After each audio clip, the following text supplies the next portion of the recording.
will die?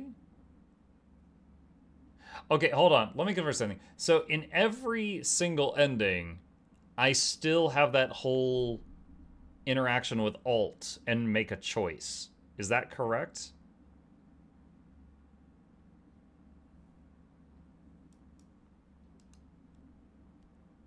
Okay. So in every single ending then you could say that V dies and becomes an engram.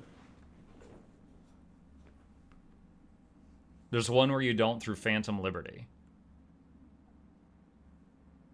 Let's see. Leave Night City to Aldecaldos, or let Johnny Silverhand keep your body. Okay. Only one is V remaining truly V.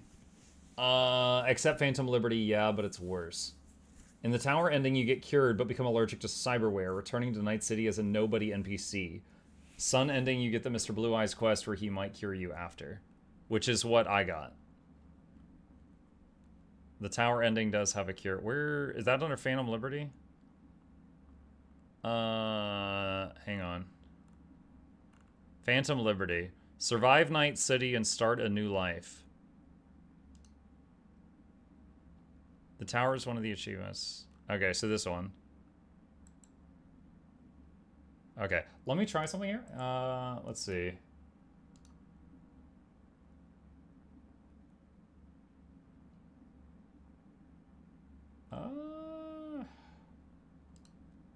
Hold on. I'm clicking on a YouTube video. Hello everyone, and welcome to a new video. This video is going to be going over the story and ending of Cyberpunk 2077. The beginning will be summarizing the story and how we got to this point on screen. After that, everything is going to be after that screen and all the endings in Cyberpunk. I do want to bring up two important details in regards to these endings, but we'll bring them up when we get to those parts, and I'll let you know when those come to the 5 endings. These endings are the Arasaka, Panam, Johnny and Rogue, Suicide, and Secret ending. The Arasaka ending is the default one, so if you did little to no side content, this is your only option available to you. This ending, as you agree with Hanako's plan, it's more of a give and take. She shows the board members of Arasaka how terrible their current leader Yorinobu is, so that she can take the throne and we get the surgery so we don't die. We collapse in an elevator and awake in a room with scientists. This room is on the spaceship called Mikoshi. It's actually possible to see Takamura throughout this ending before we collapse, assuming you saved him in the ambush, but seeing as I honestly didn't notice that we could even do that, he doesn't appear for me, but he could obviously appear for you. Yeah, I didn't notice you could save him either. It starts off with simple things like cognitive and physical stamina test, and it's constant. Day after day, test after test after test after test for who knows how long we do this. One thing I didn't mention though is the hologram before the elevator scene, as this is relevant now. Hanako shows us this twice. I talked before about the current version of the biochip that Hellman made was more of a digital version of the person, which allowed people to speak with others who passed away. But that's it. Since Saburo was a digital engram, he has no power. Even though he's alive, all he can do is talk. So he needed the test version, which we put into our heads, which allows him to actually inhabit a body. And we know this works because Johnny can inhabit our body when we take those pills. For other forms of media, for this to make sense, think of the primes from the recent season of the 100, or pretty much the entire plot of Altered Carbon. Thanks to us, Saburo Arasaka will never die. He will just inhabit another person when the body's time is up. As well, the body is dead, his conscience and soul isn't, allowing him to keep on living and living with the same memories and thoughts, just a different body. Like I said, these outside forms of media are super helpful in explaining the plot twist ending, so if you are slightly confused, I highly recommend them, especially since Altered Carbon has a cyberpunk. Also, yes, I am watching on 2x speed. It's a 17-minute video. I'm just trying to blast through it. Theme to its setting and can technically be seen as the sequel to this ending. We can see other world leaders giving their thoughts on this idea, and they're fully disapproving of it, while Saburo was explaining that it's all legal thanks to a ton of legal loopholes. We are then presented with two options. Sad news is we're not going to live. Everything we did was for nothing. Hellman, who apparently got his job back, offers up a contract to join the Secure Your Soul program. Should we sign, our body is now within Soul Killer. This means our soul and mind is locked up like Johnny's, with the promise of being reborn again in a new body like Saburo. Should we disagree, we are given roughly 6 months of life with no chance of surviving. If we disagree, we are sent back to the Earth, living our lives until death. V sings a song by Samurai called Never Fade Away, which talks about, well, never fading away, just like the title. We take one last look at Earth, knowing everything we did was absolutely useless, and that while we get to go home, we won't be home for very long. If we join, we're hooked up to a machine to begin the Secure Your Soul program procedure, of putting us into Soul Killer for us to be reborn later. The song Never Fade Away plays again while we sit on the operating table. When these endings finish, all we get is voicemails from the people we have met, whether they are important characters like Panam and Judy, or side people like Perales that we may have never met. This is the first important bit of info I want to talk about that I mentioned earlier in the video. While I will be mentioning minor portions of the voicemails, I'll be going more in depth with these in a future video, as I plan to release a companions lore video detailing the many characters we meet in the city, like Panam, Carrie, Judy, Johnny, River, to name a few. I'll bring up more notable voicemails from time to time in this video, but I'm not going to dissect everyone all the time, as that will be the same. Our second endings are with Panam. This is only available if you fully completed Panam's quest lines. We, Panam, and the Aldecados join together to breach through Arasaka and find Mikoshi. Lots of lives are lost throughout the way, but we ultimately push through and fight Adam Smasher. He appears as Bro, Adam Smasher pops Saul's head like a zit. Oh my god. So if you do the Pan Am ending, Saul just gets splattered.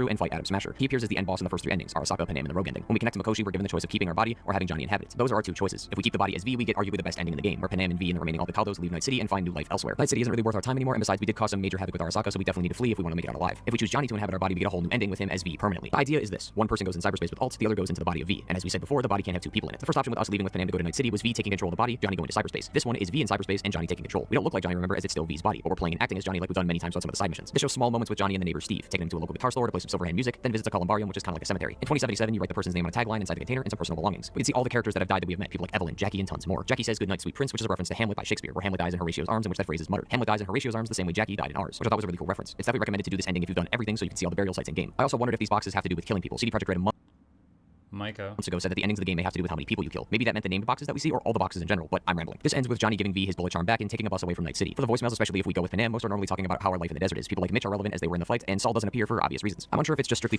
For obvious reasons.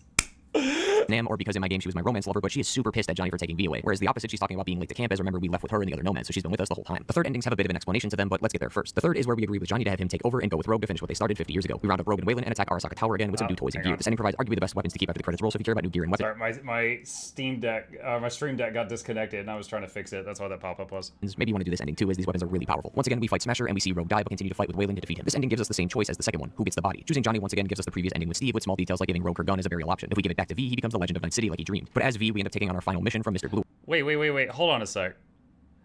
Okay. I was like, why didn't I get the burial thing? And then I realized. Okay. And we see Rogue die, but continue to fight with Waylon to defeat him. This ending gives us the same choice as the second one, who gets the body. Choosing Johnny once again gives us the previous ending with Steve, with small Choosing Johnny gets this. details like giving Rogue her gun as a burial option. If we give it back to V, he becomes the Legend of Night City like he dreamed. But as V, we end up taking on our final mission from Mr. Blue Eyes, where we go to space to assault the Blue Palace, the biggest casino in the world, which is located in space. Truly a ending to our legacy. This may be confusing, so let's draw this out. These dependings all depend on two things: who is the host of the body when we get to this point in the mission, and who gets it at the end of the mission. In ending 2, we as V decide who takes the body, V or Johnny, as we're the ones who inhabit it in the beginning. But in ending 3, it's Johnny's decision as we let Johnny take over, so Johnny gets to decide who gets the body, V or Johnny. No matter what the circumstance, if Johnny inhabits the body at the end decision, we get the ending with Steve. If we play as V and continue in V's body, we get the Nomad ending. But if we as Johnny choose to give V his body back, we get the previous ending we just talked about. The reason V's endings aren't the same compared to Johnny's is because of the circumstance. Johnny got to be real good friends with V and also wanted to stay in cyberspace, so no matter what happens, that was his plan for both endings, was to visit his grave. For V, his goal has always been the top work in the afterlife. With Panam's ending, we don't get that option as we leave with the Nomads, but with Rogue, we literally stormed Arasaka Tower. Just like it made Johnny a legend 50 years ago, it makes us a legend today, which is why those endings are different. I assume we'd still be a legend in Night City, considering in both endings we stormed the tower under different circumstances, but with the one with Panam's ending, we don't get to see that praise and fame that comes with it as we leave the city. Minus a few minor things like slightly different wording, the voicemails are basically the same for both 2 and 3. For ending 4, we get the worst ending, which is the suicide ending. This is done by selecting one of the previous 3 options, then choosing the second guess option of where we just put it all to rest. This gives us the 4th option of suicide. This makes sense as an ending. Every ending we've done, somebody dies. Rogue and Saul died as Smasher, as well as the others who have died along the way in the other endings. This ending stops that from happening. We're dying, and it's a heavy burden to have people die for us, even though it was our fault we're in this mess in the first place. So let's solve both problems. We know we're gonna die anyway, so let's die with having nobody else die for us. This has Johnny and V have a heart-to-heart about life before pulling the trigger and ending his life. The voicemails are tragic. Everyone is heartbroken. Some are even angry at you. Judy just getting over the loss of Evelyn, someone who literally killed themselves not long ago, is now witnessing another friend do the exact same. Carrie was majorly depressed in some of the dialogue that we find, and even considered killing himself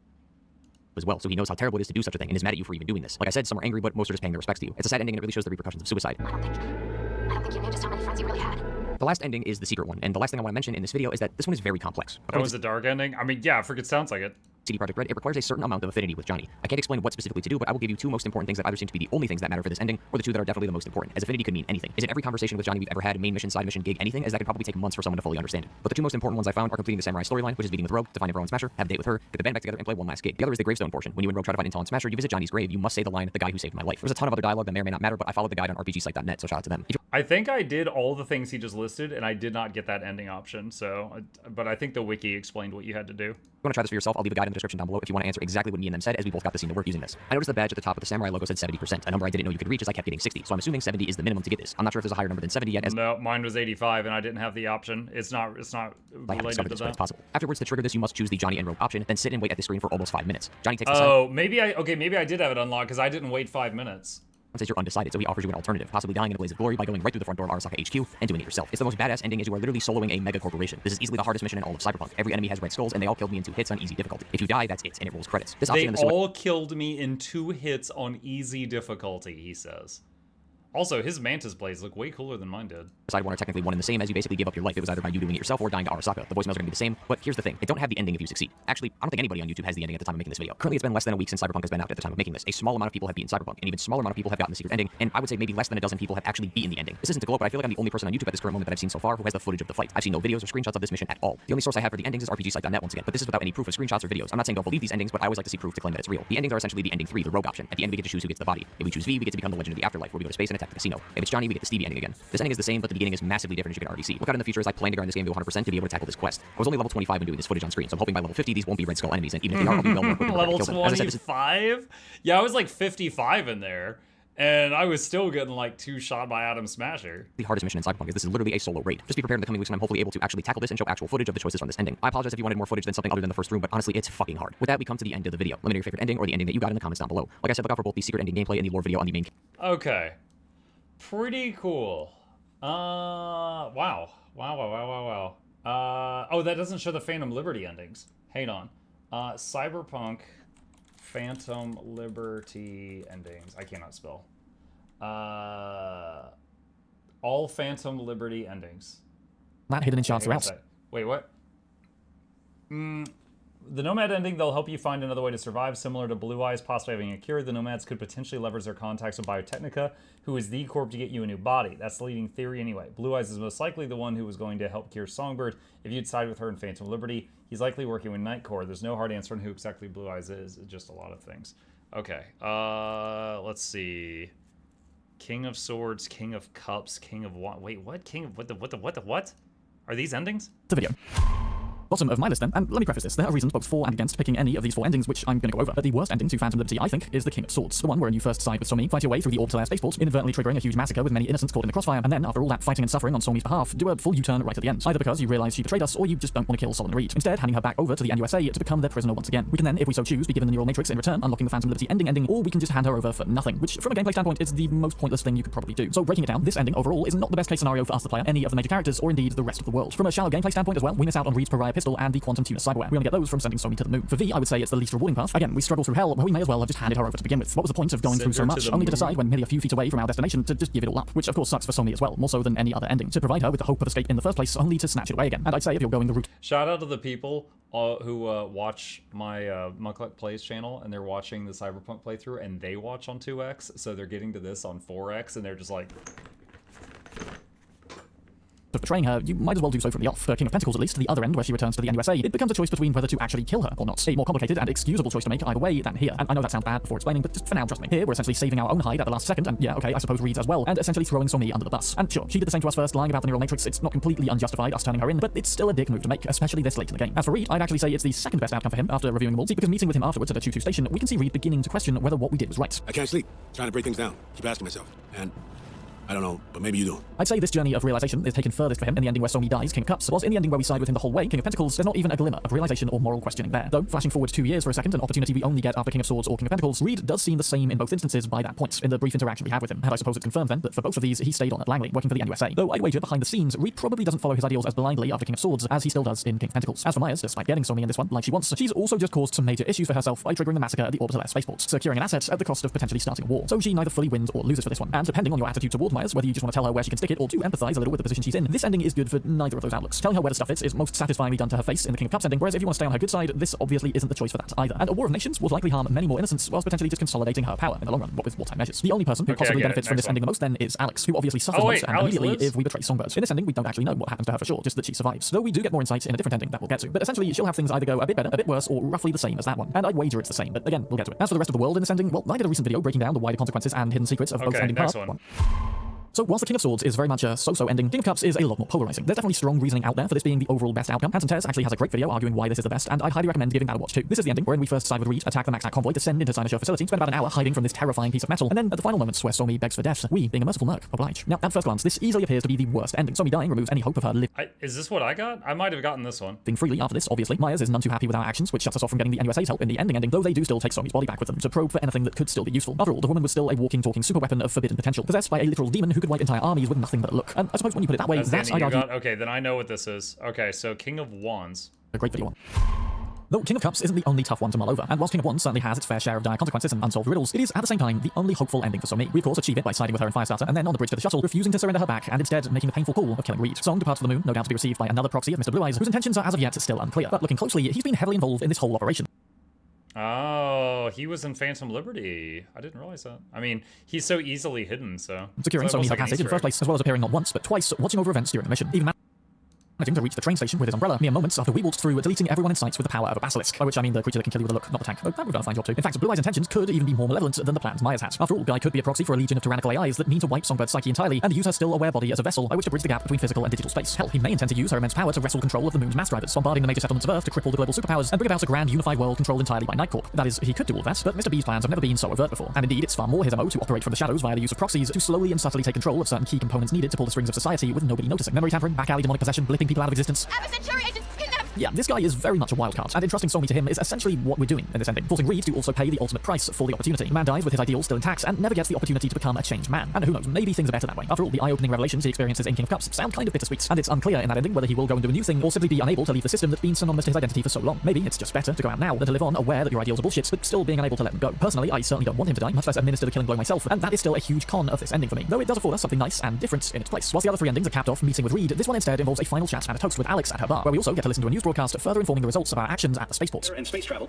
and losses going into billions of euro dollars. These are the sad results of this senseless act of aggression. Familiar this fucking jabber. It's war talk. Today we talked to Leslie Wawuda, Old Orbital blood-cut CEO, miners speaking to knows us how from to Nairobi, escalate Kenya, shit. where Mr. Wawuda did manage to travel. One thing's sure. If they jump Mr. at each other, Wawuda, you military claim to know versus exactly the who's road. responsible for the recent attack on what is clearly the jewel in your corporation's crown. Yes, Nightcorp. It must be said. To Nightcorp, the spaceport in Night City is a symbol of yet another failure in their space race against Orbital Air, the leader in orbital technology. Couldn't be sure you They will showed. destroy us out of envy for our success. This attack was a few... Notice that last subtitle before the TV switches off? This dude's theorizing that Nightcorp also had a hand in the attack, as they don't want Orbital Air to travel to Alpha Centauri. Now, I know that Gary the Prophet speaks in metaphors relating to actual goings-on in the world, but man, just what if Blue Eyes doesn't want any... I never saw the end of Ko's quest because when I was talking with Ozal Bozo at one point, some muggers in the background killed Ko Carnage's character just out of nowhere. And it just ended the quest line. I was like, okay. Human migration to Alpha Centauri, since he genuinely is a techno-necromancer hiding out there. Look, I'm sure there's a more accurate truth for all of this, but this is not the video to get into that. Anyway, turns out Alex, despite now being assigned to assassinate us after what we did, is actually incredibly chill, instead pouring us a drink and saying she'll wait until our own body offs us anyway, which is nice, I guess, though it'd be interesting to see what she'd have done if we weren't dying, or indeed what will happen should we go with the temperance ending after this and leave Johnny to wander around in our body indefinitely. Another perk to this encounter is the ability to drink to a range of characters, and I'd say aside from the revelations we get from Reed in the other endings, this chat with Alex, for what it is the best little aftermath mission of the four, until Johnny reminds us exactly what we've done in this scenario, that is. Come on. Gotta find some new peeps you'll befriend. Grow to like. And then murder. And when you put it like that, I suppose we do have more blood on our hands directly in this ending than the rest of them. The price of sticking to our guns, of course, was that we eventually had to use them. Though in my humble opinion, and admittedly with the benefit of hindsight, if you're gonna choose to help Songbird, then you may as well, do that. Even once realizing that she has been having us on the entire time, playing literally everyone to the end of purely staying alive. And even though she really does royally score us up top, is a controversial choice. To be honest, saying any ending is best is controversial, but especially this one. So hear me out. Because yes, remaining Maya's little lapdog throughout this entire process is arguably more spineless than the two previous choices. Though firstly, successfully navigating Cynosure facility clearly warrants the existence of plenty of remaining spine. And second, this one provides overall the best gameplay experience for Phantom Liberty, in my opinion. Not only does it include the wildly left of field, but nonetheless brilliant alien isolation inspired somewhat damaged mission, but it's also the only way to experience the new main ending after that. An addition which itself certainly isn't the best overall ending, that's another video coming soon, but it is a totally new experience, and a huge chunk of Phantom Liberty that I think anyone who bought the expansion ought to play at some point. And reaching that ending this way, sticking to our guns and going along with Reed the entire time, it's more honourable, I would argue, than pulling a fast 180 on Somi at the last second, even after the revelation that you have been duped. At least this way, we proceed from the get-go with the potentially misinformed but still noble intentions of trying to do what we think is best for her, as opposed to bringing her to the cusp of freedom only to finally choose to save our own hide. Story aside though, just if somebody asked me and said they only intend to play through Phantom Liberty once, what path should they pick, then I would say this one for the most complete experience, unless of course they utterly detest horror games. Don't forget as well that choosing the Killing Moon also involves missing the Hanson boss fights. Maybe again that's a good thing for some of you, but in my eyes it's a chunk of game you then don't get to play. On a personal level, this is also the path I chose first time around, and I'm really glad it was, because it meant I had the most important gear and experiences logged onto my main save file, as opposed to the branching saves I created for the other endings, which I then hopped off of after completing. Both we the player and V then stand to gain the most from this ending, probably on the whole, and it even feels maybe more self-righteous but less selfish certainly than King of Swords. Though of course for most of the other characters it is not the best still. Somi does heartbreakingly return to the custody of the NUSA, with Reed even suggesting she may return to active duty. Alex obviously doesn't get out of this alive, and Reed may think this is the best outcome for him, but as we've established it certainly isn't. And for this one, Reed just continues on, never ever seeing the flaws in his ideals. In fact, the only other character for whom this is the best ending is Rosalind Myers, who gets exactly what she wants with minimum collateral damage, and is so proud of our work in fact that she'll even award us with an NUSA distinction, which we can immediately give away to a homeless man if we so choose, mirroring what Somi did after. That's so random. Which you can immediately give away to a homeless man if you so choose. Receiving the same thing. One final question I want to explore with this ending though is just how much of a threat is the NUSA to the rest of the world when now in possession of the Blackwall weapon that is Song Somi? Is there actually a dire hidden consequence here that we have delivered? And I'm gonna guess, based on how sensible Militech got when it came to dealing with the Cynosure facility eventually, and given that Militech and the United States government are practically the same thing, then I'm gonna theorize that they're a somewhat trustworthy corporation to hold this power. Still probably better off not having it for certain. I think Netwatch are really the only ones who can be fully trusted with it, though I think on balance, hopefully the NUSA won't use Songbird to accidentally destroy the world. Probably. At least no more so than we are already doing running around with the Kanto or Rebus weapons, feeding data back to an AI with intentions to do that very thing. So that's my order, based on a number of varying factors of worst to best for Phantom Liberty's endings, but obviously within what I've said are various arguments to choose all of them, which if you have the time, I would heavily recommend doing an experience. Wait, which one is the one that's supposed to make you become like a normal human? I was expecting to see footage of that. Didn't you guys say one of the endings, they cure you, but you become like a normal person? What is that called? It's called The Tower. Okay, hang on. Cyberpunk Tower ending.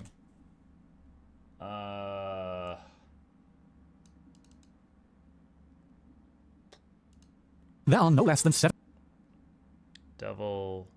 The Tower Phantom Liberty. way back when. And you must. What happens to River, Kerry, Judy, and It's sad to know that this is what happened in the end, and I can ending, only with even sadder results. Don't have time for us. The main relationships we went out of our way to build through this game do not stand the test of time. We lose pretty much everything we hold dear. First our brother-in-arms, then our superpowers, let's be real, and now all of our best friends. I mean, Judy's married to someone else, and as an expansion for the lore, then a nice way to round off our protagonist's story. To unlock the tower, you'll first have to complete Phantom Liberty, of course, with only one ending from each Phantom Liberty ending path, leading us to this main ending. Basically, Sony needs returning to the NUSA for them to offer to help, which happens in the King of Swords and King of Pentacles endings. I've done a breakdown ranking like this for Phantom Liberty already, as well as a deep dive. I thought that it was saying King of Tentacles for a long time, and I'm like, that is such a weird name.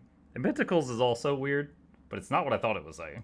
Into all the hidden secrets of both ending parts, if you want to queue those up for once you're done here. Anyway, the tower is wildly different from any other ending, and can even be accessed without having to meet Hanako at Embers first, so granted it's still also an option after that. Scree will send an envoy to pick us up from the same decision-making rooftop, not even coming himself, and you should take that as the first warning sign. The NUSA, just like Arasaka, really don't care about us all that much, or if they do, it's our utility they care about, not our well-being. The whole sequence that follows is heartbreaking. Johnny explains that this is essentially death for him, again, same as the Arasaka ending, with both times the cost of our certain survival being his certain demise. And he pleads, not aggressively, but he does politely plead, as anyone would when faced with certain death, that we please maybe find another way. No different really to what we've done ever since the heist. We of course do maintain the right to our body, but man, gotta feel sorry for the guy. And with a few quick, unassuming texts to our friends, which I'm sure won't come back to haunt us, it's on to our Wait, what did that say?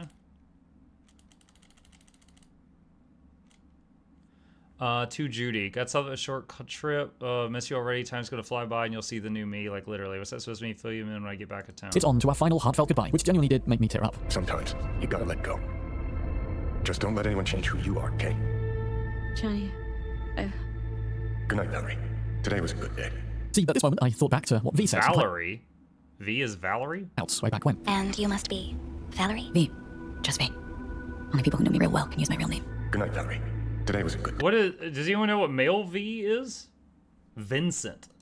Yeah, I'm not crying. Don't cry. Look, I love this line so much that ever since September when I first played it, this is how I've been going to sleep at night. Hey Google, good night. Good night, Sam. Today was a good day. Good night. It's actually a great way to reflect on the day, and I would highly recommend. Look, my point is, it's a memorable but emotional gut punch, this bit. A price hefty enough by itself to pay for our life. But of course, it's only the start. You were out for 2 years. It's 2079. Yes, of course, the surgery went wrong, sending us to sleep for 2 whole years. Now, I don't entirely buy the narrative that Reed spins to us, but for now... So if you're in a relationship with Judy, you're like, hey girlfriend, be right back. And then you just dip for 2 years like you went to the store for smokes? For this video at least, let's just assume it's the truth. Not only have we missed the last 2 years, but our body apparently no longer accepts implants. The David Martinez level of chrome tolerance is no longer something we can rely on, and returning to the life of Night City's most legendary merc is no longer on the table, an aspect we'll come back to. Arguably, the worst part of this entire ending, though, is the phone calls we make. The UK, been a long time since I got a buzz from you. Got time on my hands, so good. Hello there, misses you. Hello. Said you've been gone a month. It's already been, what, 4? What's going on? Why didn't I ask where you were going? Answer me, please. Even got a word. What's going on, V? To our friends. What happens to River, Kerry, Judy, and Panam varies from great to terrible, but they all have one thing in common. They moved on, and now don't have time for Gary's got long hair now. us. The main relationships we went out of our way to build through this game do not stand the test of time. We lose pretty much everything we hold dear. First our brother-in-arms, then our superpowers, let's be real, and now all of our best friends. I mean, Judy's married to someone else, and I am happy for her, so happy. I mean, Panam doesn't even answer. The only one who does, in fact, is Victor. And again, the string of phone calls oddly mirrors those from the Devil ending, only with even sadder results. Returning to Night City, it then becomes clearer just why so many stories end at a certain point, because what comes after can often be bitterly disappointing. We lose our apartment after falling behind on payments, and shares with us that info on Yorinobu that I mentioned previously. And when finally reaching Victor's, the place is barely recognizable. Gon is the character of Misty's Esoterica, and the clinic has been entirely corporatized. No longer is Victor permitted to be the characterful dude that we know, instead molded into a cog of Zetatech systems, serving just their employees and losing all his individuality. It's sad to know that this is what happens in the end, and I can only hope in some alternative endings we may be able to set some cash aside to hold this all back. Alas, Victor confirms our diagnosis, claiming we're now deaf to implants and cannot return to our normal life. We call him a sellout, and the meeting is prematurely ended by a demanding customer. This whole thing is designed to hammer home a hopeless feeling of rock bottom, and to literalize that, we're then floored down a flight of steps by just some random thug that even level 1V could have dealt with no problem. It's then that we see Misty, now sporting a different hairstyle and wearing Jackie's jackets. Our final conversation of the game, I'd say, is neither hopeless nor hopeful entirely, but rather it's an analysis of the ever-changing nature of life. Misty lost the Esoterica, so now gets the opportunity to explore the world some more. As one door closes, another opens. It's a faces in the crowd thing. Maybe our one privilege. And as nothing but a face in the crowd, V2 has options. Maybe not the same blaze of glory or friendship-based ones that were fun for us the players to experience before, but as a person, V could become a fixer or an FIA analyst or an explorer. This chat with Misty then is a final reminder that whilst things may seem hopeless, there is now the open-ended possibility for a fresh start. So as V wanders away as a face in the crowd with crappy clothes and not even any hair anymore, it's tough to keep feeling that sense of hope. We'll likely be settling down for the quiet life that Dex alluded to right at the beginning. And if we've learned one thing through all the gigs, shards, and little encounters through this game, it's that life is pretty crap in 2077 when you're just a face in the crowd. And after everything V saw and did and was capable of doing, this just feels like the most backhanded reward ever. We did get our life, the one thing we couldn't have before Phantom Liberty, but what did it cost? Everything. Worth playing for the expansion of lore? Absolutely. But then again, perhaps there's some things just best left as they were, closing the book at a high point before things start to drop off. Look, it's not an entirely bad ending, it's just mostly that. So now we're on to the good endings, and these... Okay, so that's the tower. Watching the tower without the YouTube running commentary was really gut-punching experience. Oh, yeah. I'm just... Obviously, each one of these endings is many hours, so that's why I'm blasting through an explanation of each one, but... Secret Fifth Ending, don't save the president, skip all that. Okay. Alright. Review time, chat. Oh man, oh man, oh man, oh man, oh man. Okay, what do we got? What are our main bullet points here? Get rid of that. All right, so Cyberpunk. Story, visuals, audio, gameplay, bugs. All right. Cyberpunk 2077. So for those who don't know, anytime we finish a game on the channel, I like to kind of chat with everyone here for a little while longer and basically go over a review on how I felt the game was. So, why did we even play Cyberpunk in the first place? I, for the long time, looked at it and, other than when it launched and there were so many memes going around of it being just a buggy mess, I was like, it looks like it could be fun. However, the only reason I, jumped to play it now instead of anything else was because of the game recommendation webpage we have on Mukluk Labs. It was the top most voted game by the community. People wanted to see us play it, and so I decided to try it. I said from the beginning I wasn't really big on shooters. I had seen trailers of people with like mantis blades and stuff, and I was like, I'm going to try a melee build. And then at the beginning, kind of as a meme, I cranked the difficulty to maximum, and I was like, I'll turn it down when I have to. And, because I'm a gamer, I never turned it down. However, because I never turned it down, it took like 20 hits to kill anything with melee attacks, so I started finding other ways to do it, which ended up being a whole lot of hacking and reflecting shots, because anytime I put the reflecting blade down and pulled a gun out, I would get killed in 1 to 2 stray bullets. And so deflecting and hacking was the name of the game, which was really fun. I didn't hate it, but that was what it was. So I never turned the difficulty down from that. So I ended up getting way more into it than I thought I was. I thought I would. I expected just to do the main quest line, maybe a bit of side stuff, but I did all the side stuff I could find related to big story stuff. Now obviously there were gigs, there was still tons of them. If I go to the map and turn on gigs, let me see, these little blue post-it note things, those are gigs. And then there's also, and all of those are just gangs. I think these respawn, I'm pretty sure. These happen, I think, constantly. And I did all the cyber psychos, which were like mini boss fights. So that was pretty cool. For me, as far as like well, hold on, I'm jumping ahead. Let's continue on. So story. How was the story? Really good. It was really engaging. It was dark. It was very adult at some moments. Some of the missions were quite dark. Like you had the ending of Phantom Liberty that was like, friggin' Alien Isolation or something. You're just like running for your life and hiding and stuff.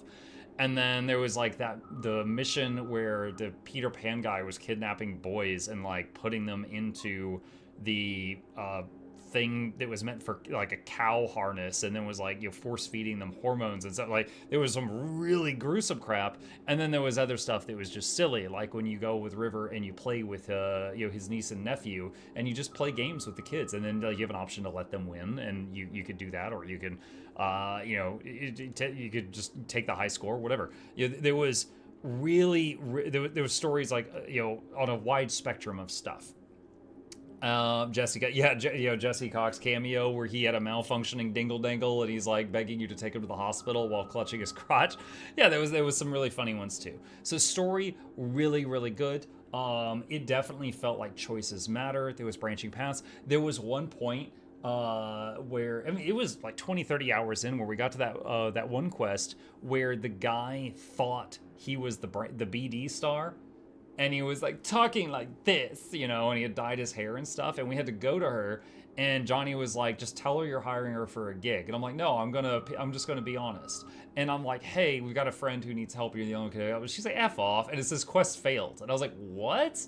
And it was like it was so out of character to appeal to her sense of morals that it was just like, you failed the quest. No, and I was stunned. So choices mattered. And I could have saved Scum, but I really didn't want to do that. And that was really cool. Like, and when we first going into Phantom Liberty, I was like, guys, I really feel like, knowing that Phantom Liberty is the whole thing is that Songbird is saying, you help me, I'll help you, but she can't help you because it's not going to impact the main ending of the game. And the chat was like, oh, it does add new endings to the game. And suddenly I was like, oh, And my level of actually caring about Phantom Liberty shot way up, because even if I didn't take those endings, the fact that they existed made it so much better. So that was really good. Did Muck find the vending machine? On 2 occasions, yes. So story, really, really good. Visuals, amazing. I mean, like, it's absolutely amazing how detailed it is. Like those apartments and stuff. Every single one of those. Now, granted, I'm sure they reuse some floor plans, but you could just look in the windows of many of the buildings, and there is so much detail inside of them. It's mind-blowing.